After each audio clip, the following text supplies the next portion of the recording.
So mga tol, magandang balita po para sa ating mga Pinoy boxing fans sapagkat sa kakatapos lang po ng laban ni Gio Santissima kagabi kontra sa Thai fighter na si Arnon Yupang na ginanap sa Masbate. Panalo po si Gio Santissima mga tol sa pamamagitan ng 4th round knockout. Hindi po kinaya ng Thai fighter ang lakas ni Santissima. Isang body shot nga po ang nagpatiklop sa kalaban at hindi na nagawang bumangon agad. Dahil dyan mga tol, nasungkit ni Santissima ang WBC Asia Continental Super Featherweight title.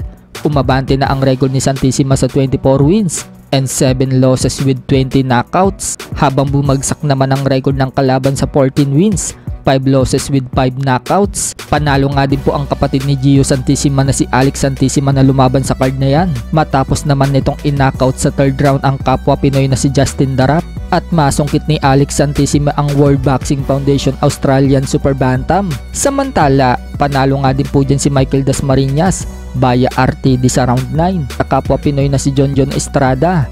Nasungkit naman ni Dasmariñas ang titulong Philippine Games and Amusement Board Filipino Featherweight. Bukod dyan mga tol, nasungkit din ni Esnet Domingo ang WBC Asian Silver Flyweight title. Matapos naman niyang in-knockout sa round 1 ng kapwa Pinoy na si Enrique Magsalin. Dahil tapos na ang laban ni Gio Santissima mga tol, tutungo naman po tayo sa malaking laban ng kababayan natin na si former world title challenger Vincent Astrolabio. Haharapin nga po niya ang WBC Bantamweight World Champion na si Junto Nakatani na magaganap na sa July 20. Inilabas na nga po ang poster nila. Triple header nga po yan dahil lalaban din dyan si Tenzin Nasukawa na dating pinaiyak ni Mayweather. Sa ibang banda naman mga tol, alam na nga po ng karamihan na sinabi ng kapatid at head coach ni General Casimero na si Jason Casimero na sa buwan ng September lalaban si Cuadro Alas, pero hindi nga po binanggit mga tol kung sino ang makakalaban ni Casimero. Pero may kumakalat pong rumor mga tol na ang makakalaban umano ni Casimero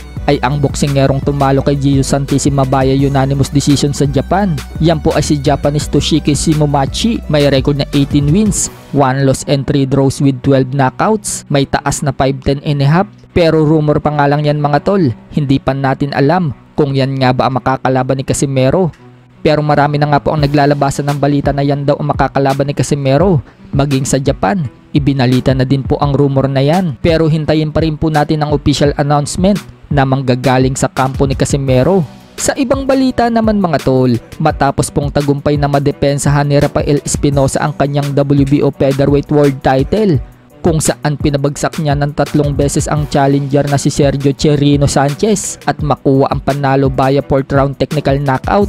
Kinall out nga po ni Rafael Espinosa ang nagbabalak ng umakyat ng featherweight na si The Monster na Oya Inoue. Sinabi nga po niya mga tol na dream fight umano niya itong si Inoue at hihintayin daw niyang umakyat ang The Monster sa division niya.